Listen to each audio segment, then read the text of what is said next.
We're replacing the brake light on this 2013 Chevy Sonic. There are 2 screws holding the brake light assembly. Remove both of them.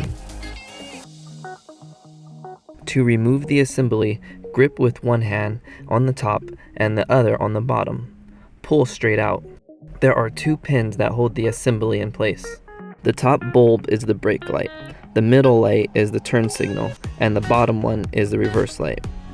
We're replacing the brake light, so remove the bulb by twisting counterclockwise and removing it from the housing. Next, pull the bulb directly from the socket. Looking at each bulb, you'll notice the base is physically identical, so to install your new LED bulb, just insert it directly into the socket. Put the bulb back in the housing and twist clockwise to lock.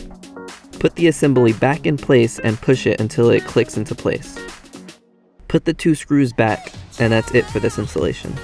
Why'd you have to go and drive me so crazy? Now I'm feeling lost without you.